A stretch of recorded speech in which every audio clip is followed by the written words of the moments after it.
já temos a informação de que Jesus, ele tem as 7 estrelas na sua mão direita.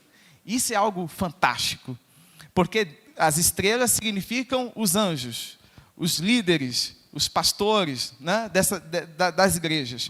Então Jesus, ele tem o controle da sua igreja. É essa a informação principal que nós precisamos ter. Jesus, ele tem o controle da sua igreja. Isso é algo maravilhoso. Mão direita é algo assim, que significa o seguinte: a mão direita é a destra, é a mão forte, significa força, segurança, significa estabilidade, né? Então Jesus, ele tem na sua mão direita, significa poder, à direita. Então, quando o texto, Jesus dizendo à igreja de Éfeso, ó igreja, isto diz, aquele que tem na mão direita as 7 estrelas. Aleluias. Jesus, ele tem o controle da sua igreja em suas mãos. Amém? E a igreja somos nós, meus amados. Olha só, uma outra informação que o versículo 1 nos traz e é fantástica, é que o próprio Jesus, ele diz que anda no meio dos 7 candeeiros de ouro. Ou seja, Jesus, ele anda no meio da sua igreja. Às vezes nós pensamos em Jesus como alguém em uma posição estática, ou numa posição imóvel, né? Está ali numa posição passiva, né? Aquele que está sentado no trono e que fica só observando o movimento do salão, o movimento do reino, né? Mas não, o Senhor Jesus, ele anda no meio da sua igreja. Aleluias. Ele anda aqui em nosso meio nessa noite, meus irmãos. Isso significa que Jesus, ele, ao andar no meio da sua igreja, ele consegue dar o diagnóstico que nós precisamos. Não é uma opinião, não é uma coisa assim, ó, eu acho que... Não, Jesus, ele vai dizer, é isso. Quando ele anda no meio da igreja, ele está olhando para mim e para você, meu irmão. E ele está sondando os nossos corações, né? O texto de Hebreus, capítulo 4, versículo 12, diz que a palavra de Deus é viva e eficaz, ela é mais cortante do que qualquer espada de 2 gumes, e penetra até o ponto de dividir juntas e medulas, alma e espírito, e é apta para discernir os pensamentos e as intenções do coração. É Jesus. Ele é a palavra, ele é o próprio verbo, e ele passeia no meio de nós, e ele contempla cada um de nós. Às vezes nós pensamos que ninguém nos nota, ou que ninguém está percebendo o que nós estamos precisando, ou o que nós estamos fazendo, mas o Senhor Jesus é aquele que anda no meio da sua igreja, e ele te nota, ele olha para você, ele olha para mim, ele olha no nosso interior. Então, quando Jesus ele está dizendo isso, ele logo em seguida vai dizer algo incrível sobre a igreja de Éfeso. O versículo 2. Conheço as tuas obras. Aleluias. O Senhor, ele nos conhece. Ele sabe tudo o que nós fazemos, nós não podemos esconder nada dele. Não há nada que esteja oculto ou encoberto aos olhos do Senhor. Porque, como o próprio texto no capítulo 1 diz que Jesus é aquele que tem olhos como chamas de fogo.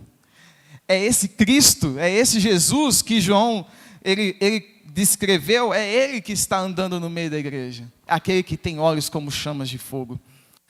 O fogo é símbolo da justiça de Deus, do poder de Deus, é símbolo do Espírito Santo, ele é símbolo de muita coisa interessante. Mas se nós pensarmos que é a justiça de Deus, né, é o olho que tudo vê, né? Não, deixa eu melhorar isso aqui. É o olho que vê todas as coisas, né? Amém? Amém. Vamos lá, vamos prosseguir. Jesus, ele nos conhece. E ele vai fazer o diagnóstico dessa igreja em relação a pelo menos 4 coisas específicas. A primeira delas é a teologia. A segunda é a questão ética da igreja. A terceira trata sobre as obras da igreja, a questão prática acerca da palavra, e a quarta é acerca da perseverança na tribulação. Já dei o spoiler. Então vamos lá. Essa primeira que Jesus ele vai dizer, ele vai elogiar a teologia desses irmãos. Conheço as tuas obras, e o teu trabalho, a tua perseverança, e que não pode suportar os maus. Aí a parte final, e que puseste à prova os que se dizem apóstolos e não o são, e os achaste mentirosos. Então significa que essa é uma igreja que tem um fundamento bíblico, um fundamento na palavra, que tem um conhecimento teológico correto do Evangelho. Tanto que o apóstolo Paulo escreve a carta aos Efésios, né? E uma das principais motivações de Paulo para escrever é a defesa do seu ministério e do seu apostolado, né? A igreja de Éfeso. Então, ele vai dizer, esses homens que dizem que se chamam apóstolos, mas não são apóstolos. E essa igreja, ao conhecer a verdade, eles combatem e eles rejeitam, né, e colocou à prova esses apóstolos que não eram apóstolos, né? E os achaste mentirosos. E isso significa que a igreja era uma igreja amadurecida, que conhecia a palavra de Deus. Isso significa que nós não, olhando para nós, a gente pode perceber o seguinte: nós não podemos nos conformar com um conhecimento superficial da palavra de Deus. Nós não podemos nos conformar com um conhecimento raso da palavra de Deus. Muito pelo contrário, nós precisamos aprofundar. Assim como a mensagem no domingo retrasado, que tratou acerca do rio, né?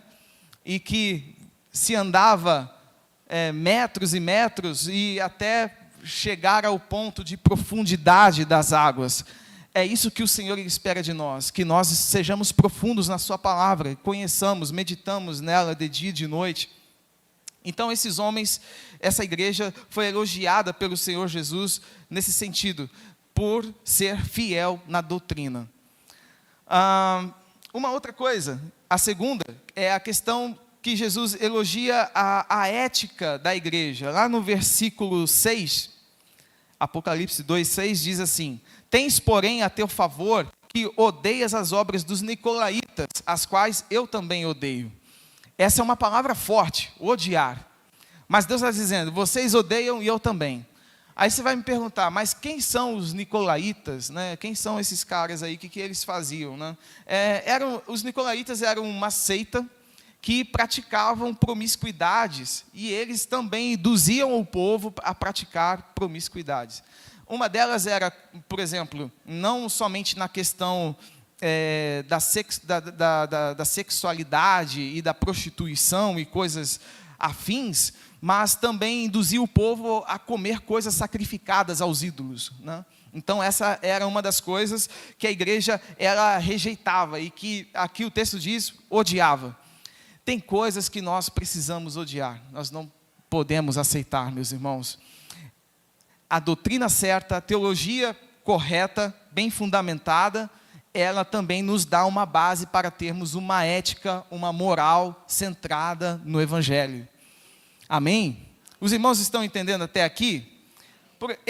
Esses nicolaítas essa seita foi fundada por um homem chamado Nicolau. Uma das práticas que esse homem fazia era colocar a sua esposa para se deitar com outros homens, né, em forma de culto. Então, olha só, as perversidades que esses homens praticavam e que eles pretendiam também colocar dentro da igreja e que a igreja resistiu. Muitas igrejas têm aceitado que o mundo vem mandando para dentro da igreja, né? E aí vem abraçando esses conceitos que são mundanos para dentro da igreja.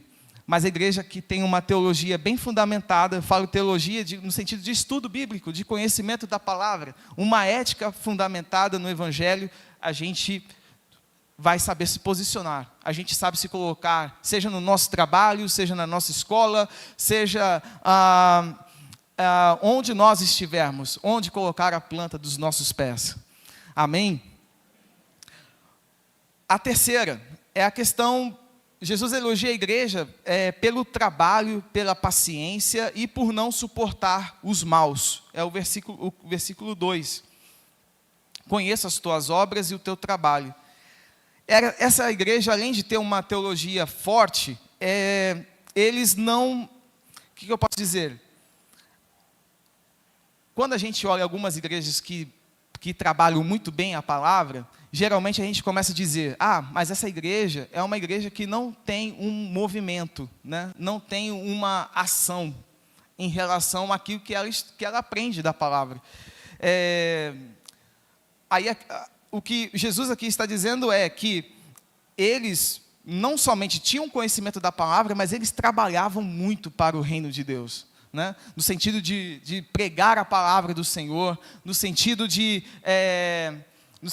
dar testemunho acerca das coisas de Jesus, né? Do trabalho, da perseverança e de não poder suportar os maus. Isso tudo aqui faz parte de uma igreja viva, de uma igreja que age, que não só tem a ética, que não somente tem o estudo, mas que também faz aquilo que o reino de Deus precisa, né? É uma igreja em movimento. Então a gente vê aqui muitos elogios positivos e muitas coisas muito legais acerca de que Jesus fala sobre a igreja de Éfeso.